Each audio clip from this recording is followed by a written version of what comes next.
Programme लिया गया है वो किस विषय में लिया गया है? देखिए, आज anti tobacco world anti tobacco day है, जी। ये 2025, और ये शुरू हुआ था 1987 में। तो दुनिया भर में इस पे टोबैको एडिक्शन ये सबसे ज़्यादा आज फैला हुआ बीमारी, मैं बोलूँगा इसको बीमारी। अगर कोई इसको आजकल लोग नहीं समझते कि बीमारी है, क्योंकि ये बीमारी की लिस्ट में इंक्लूड किया गया है, मेंटल इलनेसेस में एडिक्शन भी। तो तंबाकू का सेवन भी जो है वो बीमारी के रूप में है, और इसकी तरफ देखना भी चाहिए बीमारी की जैसी। अगर इसको समझेंगे ये बीमारी है तो लोग इससे बीमारी से बचने की भी कोशिश करेंगे और इसका इलाज करने की भी कोशिश करेंगे। लोग इसको बीमारी नहीं समझते, आदत समझते, इसलिए ठीक है हमारी आदत अच्छी है बुरी है, फिर लोग उसको बुरी आदत बोलते, कोई अच्छी आदत बोलता, और इसमें वो उसका इलाज नहीं होता। तो जब तक बीमारी नहीं समझेंगे इसको, इसका इलाज नहीं होगा। तो बीमारी बनी की वजह क्या है? अब बहुत से जो जितने भी आप मानसिक बीमारियां देखते, नफसियात की बीमारियां देखते, इसमें दिमाग में केमिकल्स कम हो जाते हैं। तो केमिकल्स कौन से कम होते हैं डिप्रेशन में? जैसे कि डोपामिन की कमी होती है, या सेरोटोनिन की कमी होती है, और ये न्यूरोट्रांसमीटर की कमी जिनके दिमाग में है, या इंडोर्फिन की कमी है, ऐसे लोग ये एडिक्टिव सब्सटेंसेस लेने के ज़्यादा आदी हो जाते हैं।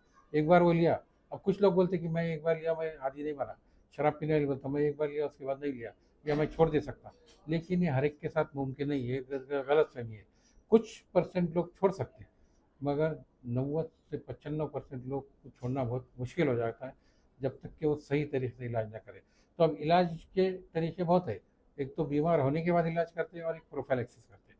तो इसलिए हमारा जो फोकस है ये प्रोग्राम लेने का, कि ये स्कूल से ही बचपन से ही इससे बचे, और इसके बचने के लिए मेरा जो खास फोकस है इस पर कि ये बच्चों को स्कूल से ही इसकी ट्रेनिंग देना ज़रूरी है। स्कूल में ही उनको मेंटल हेल्थ का उनके सिलेबस में भी इंक्लूड होना चाहिए।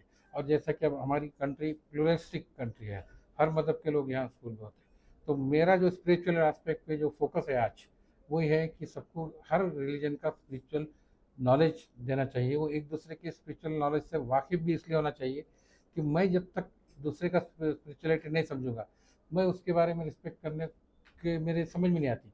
तो अगर एक मज़हब का, मैं भी नाम मेरे लिए बोलूँगा, एक एक्स मज़हब का आदमी वाई मज़हब के आदमी से डील कर रहा है, तो एक्स वाले को वाई का भी मालूम होना चाहिए और एक्स का भी मालूम होना चाहिए, तो वो उससे अच्छा बर्ताव कर सकता है।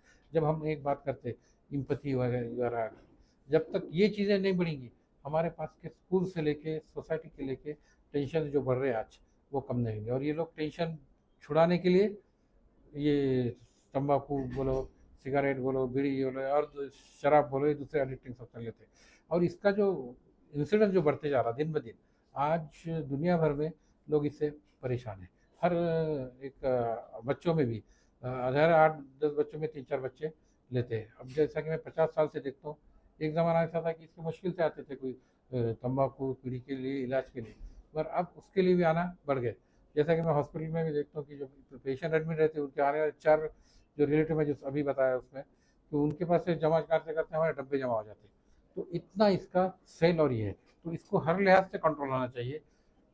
खुद का दिल का भी होना चाहिए, फैमिली से भी होना चाहिए, सोसाइटी से भी होना चाहिए, लॉ भी उसमें इन्फोर्समेंट होना चाहिए। लॉ भी ऐसा होना चाहिए कि इतना फ्रीली ये चीज़ें ना मिले, लोग इसका इस्तेमाल ना करें।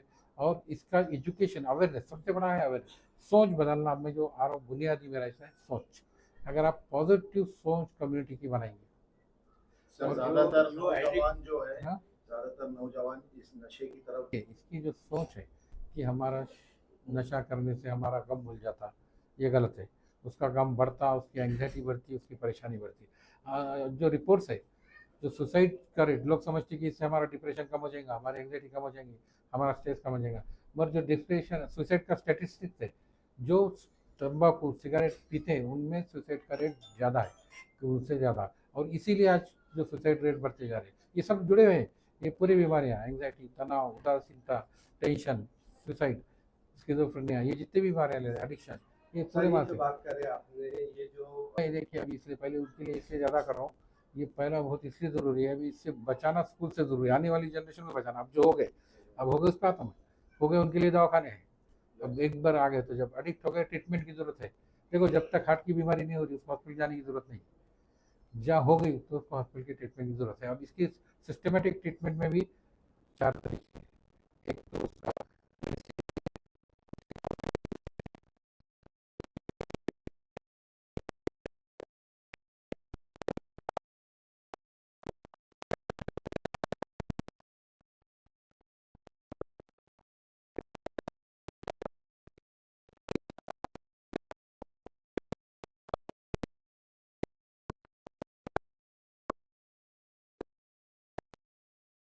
चली जाता है, फिर उसको सिस्टमेटिक इलाज की ज़रूरत होती है, हॉस्पिटल में जाना पड़ता है, काउंसलर के जाना पड़ता है, साइकेट्रिस्ट की ट्रीटमेंट लेना पड़ता है, उसकी जो सीवियरिटी जितनी होती है, जैसा हार्ट डिसीज है, डायबिटीज़ है, डायबिटीज़ में भी थोड़ा सा डायबिटीज़ है, आप एक्सरसाइज डाइट से कंट्रोल कर सकते हैं, और जब बढ़ जाता फिर उसको गोली भी लेना पड़ता है, इंजेक्शन भी लेना पड़ता है।